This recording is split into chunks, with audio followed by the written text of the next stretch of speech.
All right, we've made it to the end of the week. I hope you got the winter gear out because as Thursday night, Friday morning dawned, it was wicked cold. I'm As I not tell prepared, as I tell my wife, we didn't move far enough south. right?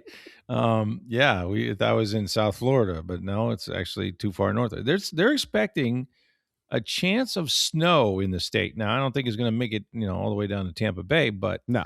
Panhandle, um, yes, has a chance. Yeah, absolutely. yeah, and the Carolinas going to get it. So yeah, I'm all for this. I mean, I'm not a cold weather guy. Obviously, I don't like the cold weather. That's why I live in Florida. Been here my whole life. But I'm telling you, July is not that far away. It's just in my mind. In my mind, it's right there, and you can't breathe, and you go outside, and you just, you sweat to death. And I'm good with the low humidity. I'm good with the cold. Let it stick around for a little bit longer, as long as It it wants to. As a matter of fact. it's just too bad the Stadium Series game is not this weekend. I know. This would have been the perfect week. I mean, no chance the ice is going to melt when it's 32 outside, right? Mm-hmm. You could put you bundle up, bring the blankets, sit in the stands. I mean, yeah, that would have really felt like an outdoor hockey game, man. Yep. So we'll see what 2 weeks from now brings, but Yeah, this weekend would have been perfect. it would have been. It can be dicey. It can be rainy. It can be cold. It can be very hot. So, yeah, that's just, if you don't like the weather in Florida, just wait. It's going to change. So, from weather to fair weather fans, all you guys, nice. All you guys kind of bummed about, Todd Monken and the reports that, according to my sources, Todd Monken is likely to join Jim Harbaugh with the Giants. I did get a text from Monk on, what was it, Thursday morning, and he said that he had not yet spoken at that time to John Harbaugh, but he knew he was going to get an offer from the Giants. So didn't know where it stood. He had told me the day before, whenever he interviewed here on Wednesday, that he wasn't in a hurry. The Bucs weren't in a hurry, and had a really good talk with the Bucs. Listen, let's not be naive. He did this 3 years ago. The kind of money that I'm hearing that the Giants are dumping on Harbaugh, with $20 million a year for 5 years, $100 million, 100, would it be $120 million, right? No, what would it be? 5 times 20, $100 million. I didn't do math. That's why I work with words. $100 million, and then like something like $10 million for his staff, of which he would probably make Monken one of the highest paid offensive coordinators. So there's a lot to like about Jackson Dart and that whole situation if you're Todd. But which brings us, however, to the fact that Mike McDaniel is going to be in town on Friday, and he's going to visit with Todd Bowles and the Bucs. And McDaniel has had, or is going to have, but he has had several head coaching interviews, including one I think that he concluded in Baltimore just the other day. I think he's going to talk to Cleveland, or has talked. Let's face it, we know the list of teams. There's 9 teams right now needing head coaches, maybe 8 if you take away the New York Giants. So he's going to get plenty of action. But my good friend Jeff Darlington, Seminole High kid, local boy, from ESPN, is fairly close with McDaniel. I mean, he obviously has interviewed him, talked to him, spent a lot of time in South Florida with him over the last 4 years, and he keeps saying on his X account that don't be surprised, and I'm paraphrasing, these aren't his literal words, but if Mike McDaniel decides to pass on some of these head coaching openings and elect instead to go to Tampa Bay, where he can be the Bucs offensive coordinator, and then maybe hits the cycle a year from now, right? Maybe he pulls a Ben Johnson like what he did in Detroit a year ago before the Chicago gig opened up. He could have come out a year sooner, decided to stay in Detroit, wanted to try to win a Super Bowl, and then the next year, the Bears situation with Caleb Williams was available, and so he jumped at it. I mean, maybe it's just the dreamer in me a little bit for these Bucs fans, but like I'm almost believing that if you look at those jobs, I mean, first of all, there's only 32, so who turns down a head coaching job? Well, if you're Mike McDaniel, you probably can, because even though he got fired in Miami, okay, he made it to the playoffs the first 2 years, and had a bunch of injuries after that, and yeah, It wasn't good, but they still kind of rallied at the end of the year and beat the Bucs and knocked them out of the postseason. But he's an astute play caller. He's a little quirky, that's for sure. He's not going to fit, say, Pittsburgh, right? I don't think the Steelers are going to hire him. I couldn't see him, going around with the steel workers up there. But I do think that he's going to be a head coach again. And I could almost talk myself into him saying, okay, I'm probably not going to get offered many of these jobs. The ones that I do get offered, I may not like. How about I just move a couple miles north here? And if I look at the Bucs roster, I see kind of what Tom Brady saw in a way, not the same guys, but the fact that we have 5 starting offensive linemen returning that should be healthy. Tristan Wirfs should have a full off season. Ben Bredesen should be back. Everybody in their own positions, barring some kind of injury we're not aware of. You've got a plethora of wide receivers. I mean, about Godwin and Ibuka and Jalen McMillan. And, oh, yeah, by the way, if I come, maybe Mike Evans re-signs with us. And then your running backs with Bucky Irving, Sean Tucker, you could always add one. You got to add a tight end. You got to go either into free agency or the draft and get yourself a tight end or two. But this is a really, with Baker Mayfield pulling the trigger, it has a lot of potential to score a lot of points. It just does. It did under Liam Cohen, and it could again under Mike McDaniel. So if you're him and you're confident in kind of what you do and known as a great play caller with all the eye candy and different things, maybe I go to Tampa Bay and we knock it out of the park. And, oh, by the way, the other thing which is good is that you have a defensive head coach because he's also going to interview, I think, with the Detroit Lions in their offensive coordinator position. But up there, Dan Campbell was a tight end. He might meddle. He's taking it away from people. Like, you may have another voice in your ear. Here, Todd Bowles will be happy just to say, take it, just take it. I'll let you know if we're going for it on 4th and 1. And I think that would be also another thing that that would attract McDaniel. So I'm trying like heck to talk myself and probably the Bucs fans into there's a chance. There's always a chance that he maybe does that. Take a little gap year. Doesn't want to get out of coaching, but have some success. Maybe get the Bucs to the postseason and beyond. Well, there's a few things that play into that too. Yeah. One, being a head coach isn't necessarily all it's cracked up to be as far as the pressure and all the other stuff you have to do outside of football. You might be burned out a little bit. And so taking a rest is not a bad thing from it. No, not at all. Secondly, a offensive guru type coach that's already been a head coach and then goes and has success as an OC again will be hired as a head coach again. Oh, absolutely. No question you'll get hired again as a head coach. You're Robert Saleh. You're Robert Saleh this year. Yeah. It's a matter of when you want it and what opportunity. And the other part of this is that that last year the Bucs were willing to make Liam Cohen the highest paid offensive coordinator in the sport. Yep. So if I go to Tampa, I know the money's going to be there. Sure it is. It may not be head coaching money, but it's still going to be really good money. Like, I'll be the highest paid or right up there because that's the only way I'm taking that deal. You and Todd Monken. Yeah, well, yeah. What he may get in New York, $1 less than him in New York. But the money's going to be there, and you're going to be one of the highest paid in the sport. So, if you don't like the head coaching opportunities that are out there, you don't think they're the right opportunities, you just want the break. It does make some sense. Now, this all could just be McDaniel and his agent posturing the other teams to hire him as a head coach. It could be just leverage too. Although my guess is there's some truth to it. But if the right offer came along, he might. But yeah, but the other offensive coordinator opportunities, what, are you going to go to the Chargers with Jim Harbaugh? Yeah, he's going to meddle, and he's going to tell you how he wants his offense run. Dan Campbell's going to, took the offensive coordinator duties, play calling away from his offensive coordinator this year. Now, it wasn't working, which is why he did it. True. Ben Johnson had a lot of autonomy there. Yeah. Not complete, but he did. So sometimes it just depends if it's the right person too. But sure, if you're going to take an offensive coordinator job, Tampa has a lot of things going for it. No question about it. Yeah, and listen, Detroit's really talented on offense too. I think they're both very, very good. Jared Goff's really come back and played well, and Jahmyr Gibbs. Talk about weapons there. Oh my God, yeah.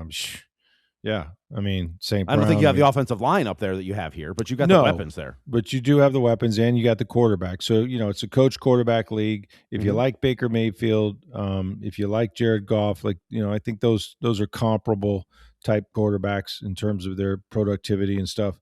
So it's just, the other thing is you can coach in the state of Florida. You don't have to go back, into the cold, into the north, into the Detroit. Which team is better equipped to maybe get to the postseason or have a good season, all of that. But he's, he would probably be one and done, I would imagine, as the next cycle comes up next year. You hope he's one and done. You want him to be, because that means you guys hit it out of the park. Yeah, absolutely. And if you're I don't want to say conspiracy theorist because that's not it, but as a Bucs fan, you hope they hire him and then in a year replace Todd Bowles with him. That's right. No, I don't think that's in the mindset of obviously Todd Bowles or even the Bucs necessarily, but if he knocks it out of the park next year, there'll be Bucs fans calling for that. Yeah. After seeing what Liam Cohen did. Sure. And they would they would call for it before they even hired McDonald, because they just McDaniel. don't want Todd Bowles. McDaniel, I'm sorry, I keep calling him McDonald. McDaniel. But I somebody asked me that, it might have been my wife. I'm not. Somebody asked me about that, and like, do you think he would take it with the idea that he could be the heir apparent, or that maybe in a meeting that we're not privy to, they tell him, hey, listen, another year or so with Todd, we'll be willing to make the change. He'll be in great shape. I don't think you have those conversations. I think those would be difficult things to have, because one, if I've been a head coach in this league, I don't want my GM telling my assistant that they have a chance at my job one day, right? No matter where I'm in my career, like that would I couldn't trust a GM that did that, right? So I don't know, for that matter, if the ownership felt that way, I'd be like, well, why you keep the guy if if you're looking to replace him with somebody like me?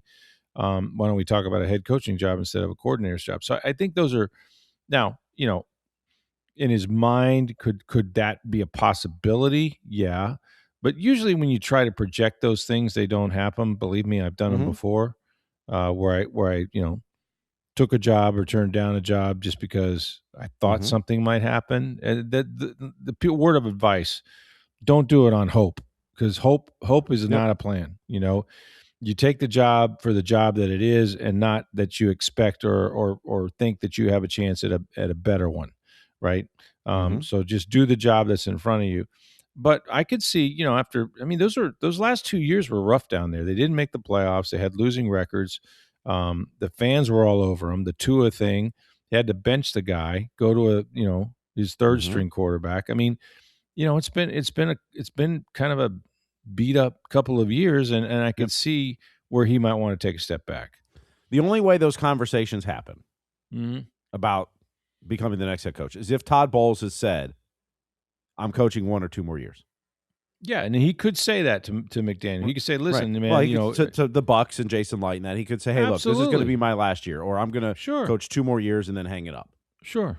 So if you want to have the next coach in waiting, potentially as the OC, have at then, it. Yeah, we can look at that. I don't know if he's done that. I'm just saying that's the only way you have those conversations. Right. I think it's hard to say that and let first of all, the coach in waiting thing hasn't worked. They tried it in New England. They've tried it different places. Now we've seen coaches replace head coaches from the staff. Obviously, that's how Dirk Cutter got his job, right? They fired Lovie Smith, and Dirk was a coordinator, and they wanted continuity for Jameis, and so here comes Dirk Cutter. But they didn't promise him going into the season. No, hey, if this season fails, we're hiring you. No, they did not. It was a different situation. But I think as soon as you have that conversation, you're kind of clipping your head coach pretty good there.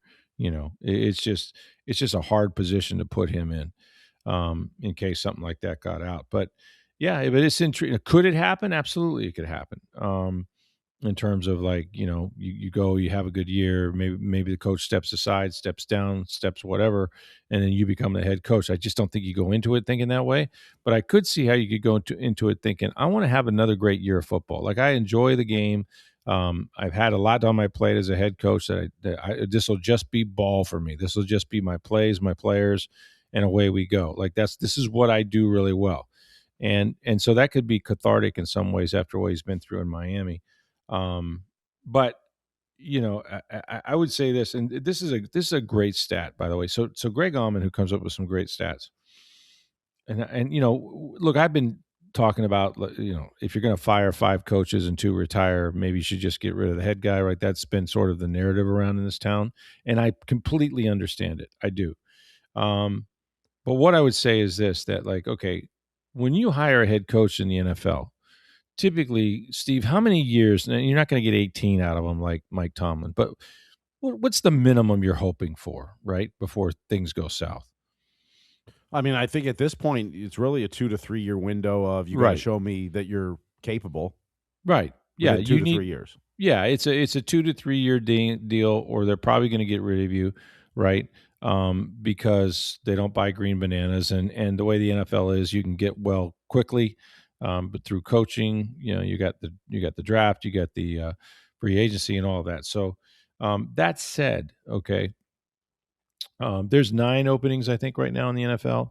Correct. 4 years ago, when Todd Bowles was more or less appointed head coach after Bruce Arians stepped aside in March, but 4 years ago, he was part of a class that had, let me see,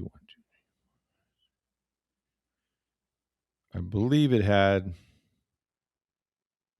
I thought it was 10. But I mean, it was really coaches. 9 because Bruce Arians didn't step down in January when right, everyone was hiring. But he was still a new coach. I mean, that correct. was the first year for Todd Bowles. So there was 10 new there were coaches 10 new coaches that year. Okay, so out of the 10 new coaches, now just 4 years ago, okay, not 44, not 14, 4 years ago, there was a group of 10 coaches, and each guy got up in front of that podium after he was hired and with the owner and took the pictures and said, we're going to change the culture. We're going to win, And okay, so let's go. How did they do? Let's take a look at how they fared. Okay. The Vikings coach, Kevin O'Connell, leads the pack. I'll tell you that straight away. 43-25. That's a pretty damn good win percentage, 6.632. So you're happy about that. Just for the record, the other names were, I mentioned Todd Bowles, Dennis Allen, Josh McDaniels, Brian Dable, Doug Peterson, Matt Eberflus, Nathaniel Hackett, even Lovie Smith, former Bucs coach, was in Houston in 2022. Where do you think, top of your head, Todd Bowles ranks on this list in terms of win percentage 4 years later? Well, I mean, he's about 500. Mm-hmm. 2 games over. But a lot of those coaches have been fired already. Yes. I'll say he's 3rd or 4th. He's tied for 2nd. Yeah. Okay. In fact, him and Mike McDaniel have the exact same record. They were hired the same year, and they both have the exact same record, 35-33, a .515 winning percentage. Now, the others rightfully were fired, right? Doug Peterson, 22-29, is next at 431. Dennis Allen, 18-25 at 419. Josh McDaniels with the Raiders, I suppose, 9-16, a .360 win percentage.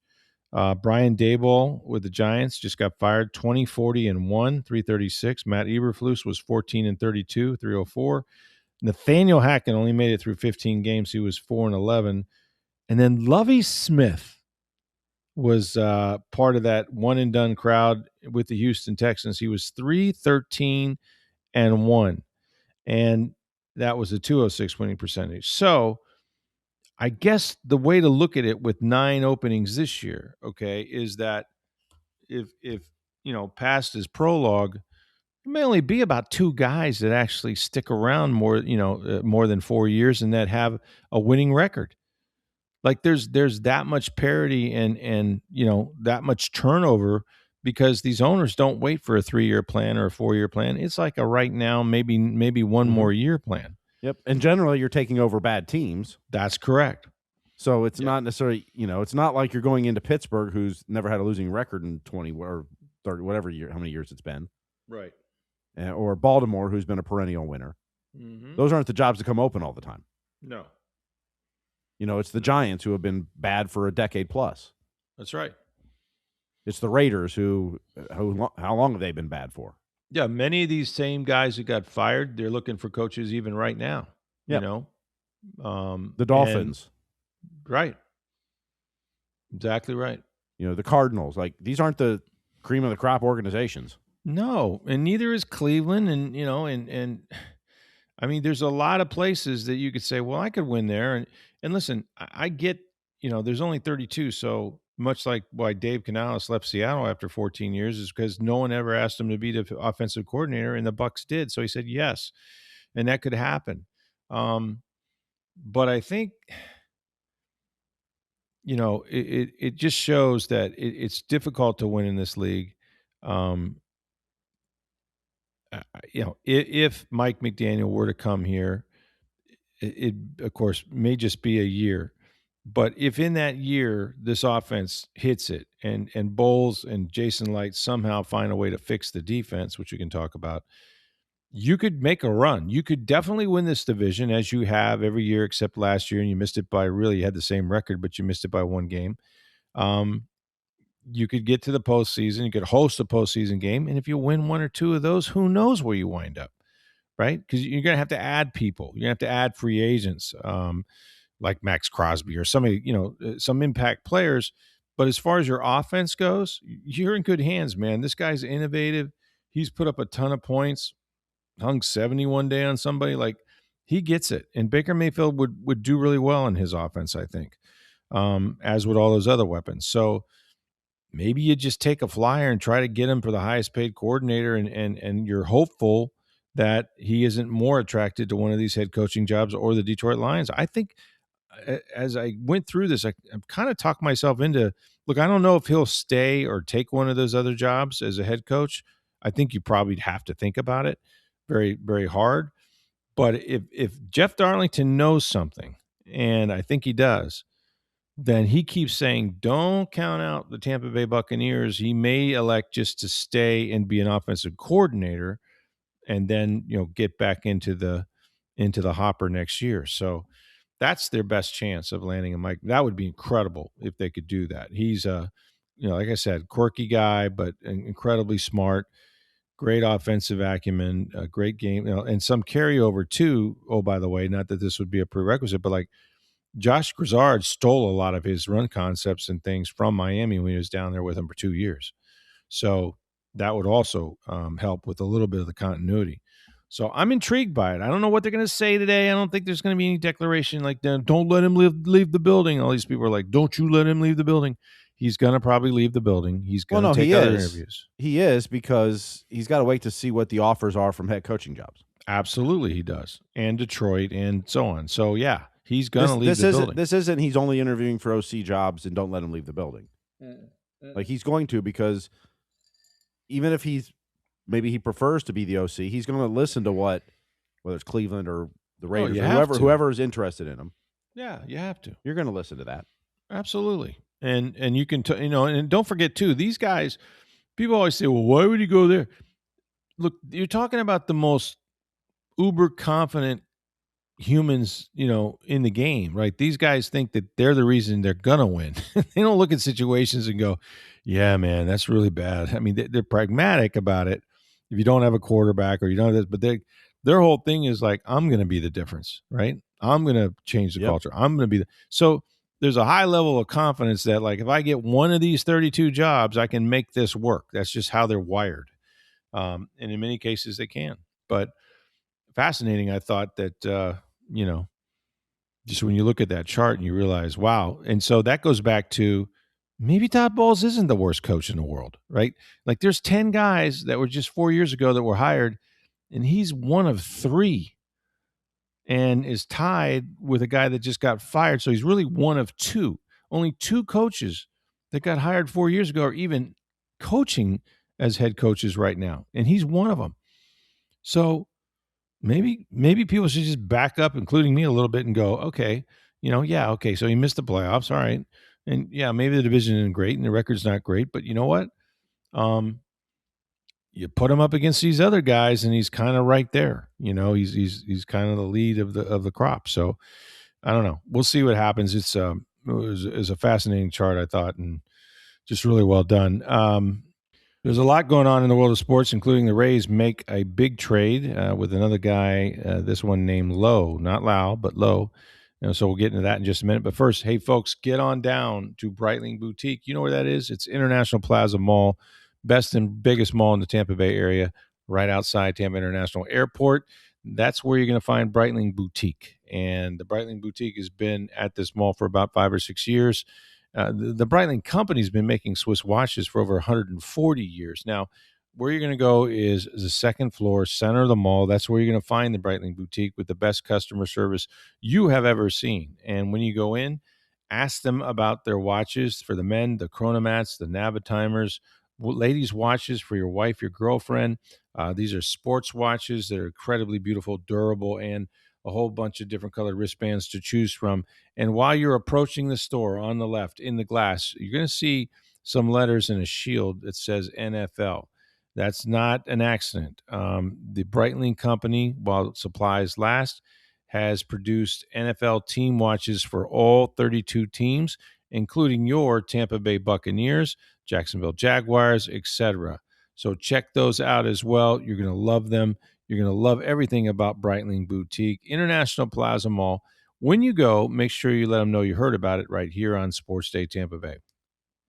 All right, so I'm curious what's going on with the Rays, not just about their stadium and things like that. That comes later, but they're definitely being active in the trade market a little bit. But they're letting some fairly key players go. And the latest was Josh Lowe being dealt, but I guess they're getting a couple guys back for him. It's a three-way trade, first and foremost. A three-way trade. They're getting Gavin Lux, who's infielder, can also play outfield, and then a Class A pitcher, Chris Clark. Okay. So of those two, who do you think the big prize is? By the way, Chris Clark went to Harvard. Harvard. He played wicked far. Yeah, that means smart. he probably is wicked smart, and he hit one over the Green Monster if they played there. Also, would have been a teammate most likely if he's graduated recently. Of our good friend Trent Cooper's son, who also played at Harvard, played shortstop. I didn't know that. Okay, yeah, Harvard baseball player. I know. We got to get Trent's scouting report on. Exactly right. Exactly right. What is it with these successful people, by the way? You're a movie producer. You've won 11 Emmys. You raise the flags. And, oh, by the way, my son, yeah, he's at Harvard. I think he studied theater. I'm not sure. I think I heard that right. Anyway, so, yeah. So listen, a year or two ago, like the big hope, the glue of this lineup seemed to be Josh Lowe. And then he never had some injuries, but never really got back on track. And I wonder, you're kind of rebuilding the entire outfield in essence, right? And I also wonder, is there a salary dump going on here that we're not aware of a little bit? Well, is this a salary dump, or is this a accumulate salary to make a bigger move or trade? Could be. Yeah, could be. It's fair. I mean, we know that, it sounds like they were in for Ketel Marte from Arizona. Right. Arizona's going to keep him. They're not going to trade him. But is this moves to make room and for something bigger? Could. Yeah, absolutely. I mean, the thing is, and while a lot of these guys are fan favorites, whether it's Brendan Lau or Shane Baz, et cetera, like the team for the last 2 years had losing records. So if you're just going to bring the same group back, do you expect different results? No, that would be insane. Now the other part of this is you have new ownership. Right. And their big deal is the stadium, and we'll get to that in a minute. You're looking, I mean, if you're the Rays in the new ownership, you want to win now. But more importantly, you want to be cooking 3 years from now when that stadium opens, hopefully. Right. So are some of these moves built for that too? Maybe it's a salary dump now. Maybe it's just reallocating resources. We'll see. Or is it, look, we don't think we got the horses this year. We're not going to have the horses, so let's gear up for 3 years from now. Don't know. And until we get to spring training in the regular season, you don't know. Baseball, because there's no cap, because the way it's structured, it's not like a race to free agency. Because every team's I got this much money to spend, so I got to get my free agents now. So when free agency opens in football, hockey, basketball, 80% of the signings are done day one. That's not the way baseball works. It's a slow drip. Right. Because there is no cap. So the player gets offered this, you can keep waiting, hoping to get more and more and more. Kyle Tucker, congratulations, Plant High grad, signing with you'll never guess it in a million years where he's signing. Well, let's see. You did say the word million, and when you millions of dollars, who has the money? The Dodgers? Are you kidding me? Aren't they running out of $240 million? Okay, opt out after 2 years. They're not running out of money, but at some point, don't you have too many guys in those positions? Like you're not going to have more than 9 guys on the field at once, man. What are we doing? It's an all-star team. It really is at this point. It is. Crazy. 4 years, 240. Can opt out after 2 years. God bless them, man. Tampa's own making 240. Yeah. Wow. That's great. That he would look good in a Rays uniform, right? Homeboy, right? Yeah, $60 million is a little steep though for the Rays. A little rich, yeah. Especially because I don't know if you saw Ken Babby was on a podcast. Mm-hmm. I got to see. I want to find the quote, so I want to make sure I get this right. I don't remember where I saved it. He was on a podcast and basically said the Rays are they're not in desperate mode, but financially it's a disaster. Essentially. Because they don't have a stadium. But the stadium's a big part of that, absolutely. Yeah. Right. The revenues are not there at the Trop. They probably, and I don't think probably is rest of they did probably overpaid for the franchise, or paid some people are valuing it at 1.2, 1.3 billion. They paid 1.75, I think, or 1.7. So they're already, upside down in that situation. But not having a stadium, not knowing where the revenue streams are going to come from, all that is very problematic. So you wonder how they're going to tread water, maybe just a little bit, until they find out where their stadium's going to go. And along those lines, okay, the Rays and of course they have now settled on the stadium site at Hillsborough College on Del Mabry, the campus right across from Raymond James. Well, the Hillsborough College Board of Trustees are going to hold a special meeting at 4 p.m. on January 20th to hear the Rays' plans for the site, and they've asked the college to enter into a final binding agreement, which would result in a major transformation of the campus.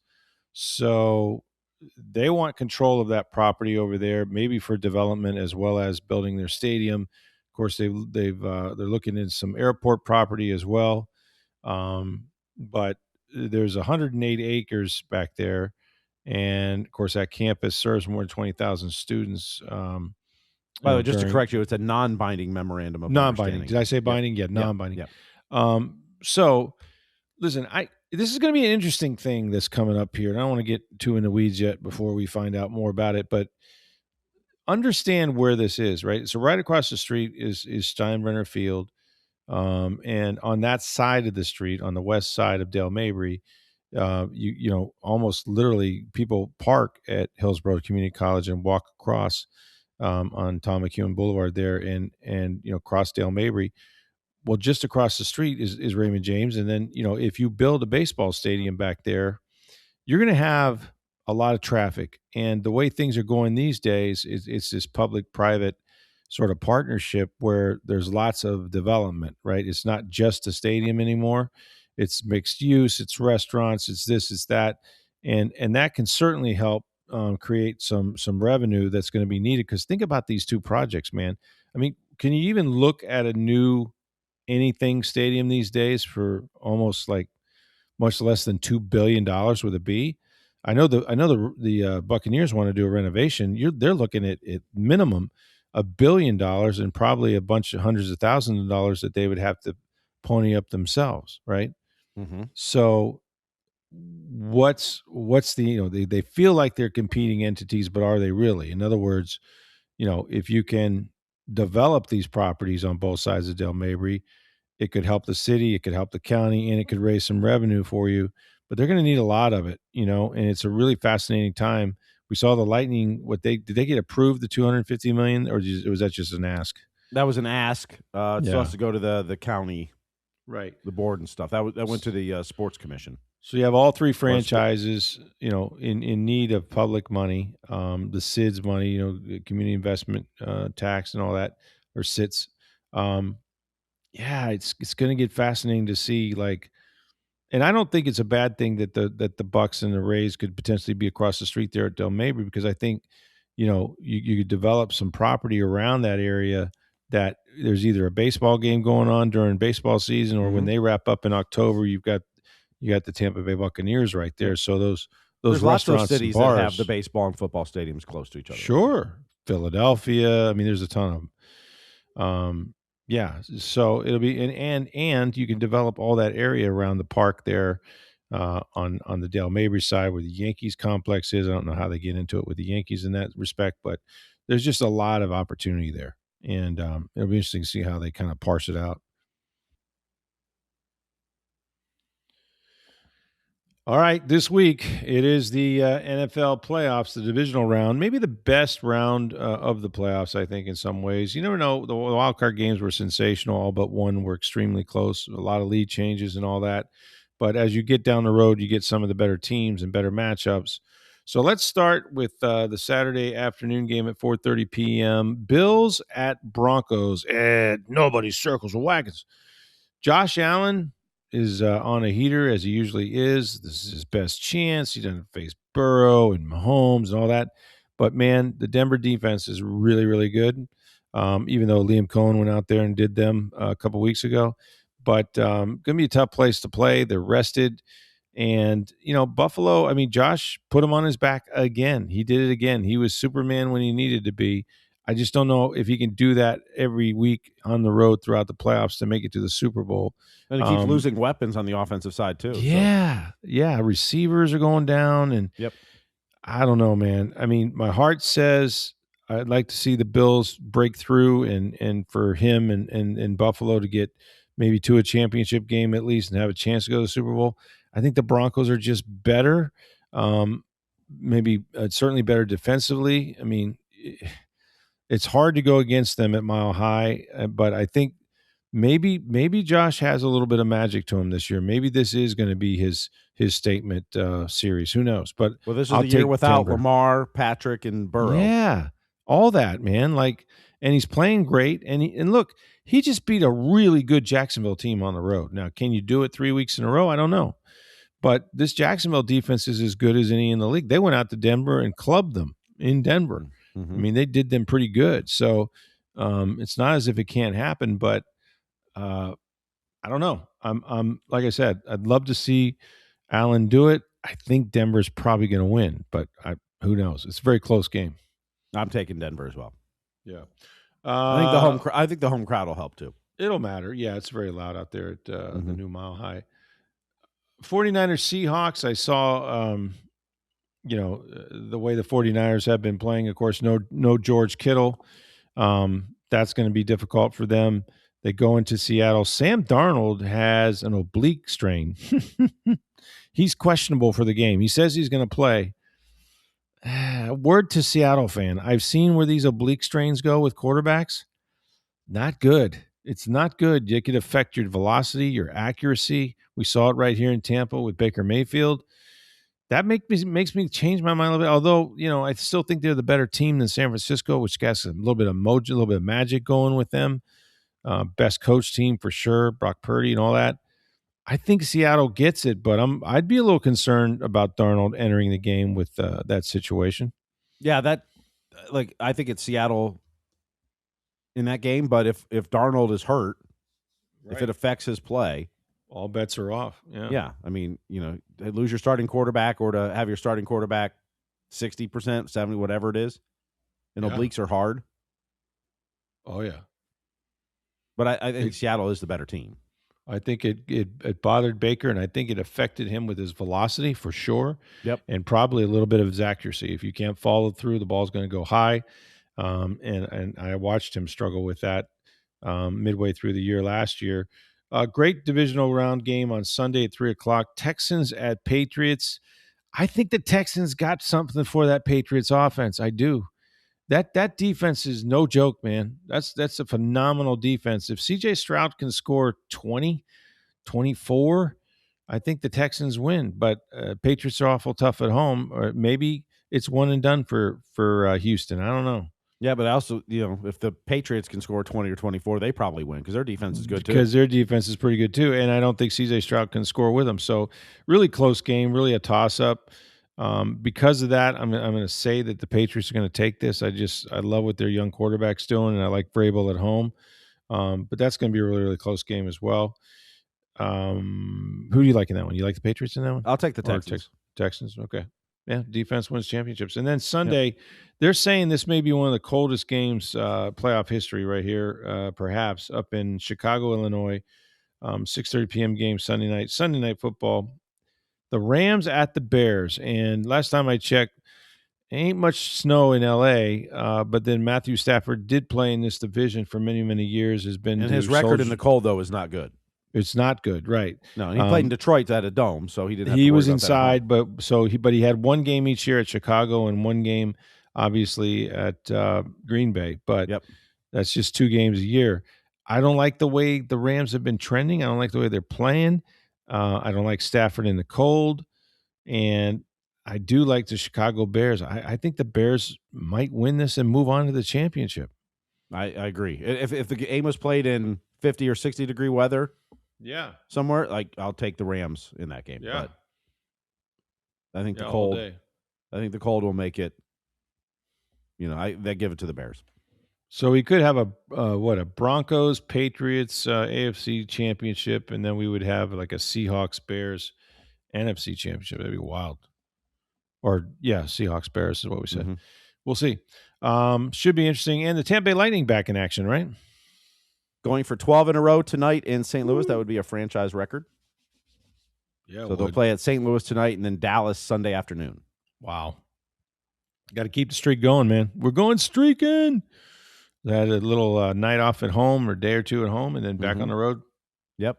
Yeah, they had a practice on Thursday morning, then flew out. So yeah. It'll be fun to watch. Also, we got, we'll talk about this on Sunday, the national championship game coming on between Indiana and the Miami Hurricanes down there in South Florida. It's going to be a great one. A lot of talk about that. Yeah, that's going to be you think Indiana's going to dominate. We'll talk more about it Monday, but Miami's offensive and defensive line are better than Indiana's offensive and defensive line. Yeah. Yep. I got some thoughts about it, and we will get into the game. We'll break that down. But what a story Indiana has been. If they win this game, they would they be 16-0, 17-0, something like that? 16-0. It's an incredible. I mean, this would make them one of college football's greatest teams ever, right? To have played that many games in a playoff format and dominate the way they did. I mean, truly an amazing job by if Signetti. They win and go 16-0. Indiana University will be the last team to go undefeated in football and last team to go undefeated in basketball. Right. What a great stat. Yeah. Bobby Knight's team, they were like, 32-0 or something like that? Yeah, 50 years ago, 1976. 50 years ago. Good Lord. That's crazy. But, yeah, what an accomplishment that would be. So we'll talk all about that in the weekend.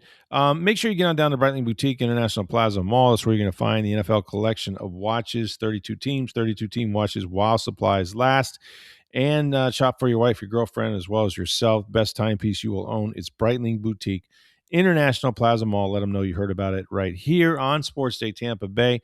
Hey, guys, thanks for listening each and every Monday through Friday. For Steve Versnick, I'm Rick Stroud of the Tampa Bay Times. Have a great weekend, everyone.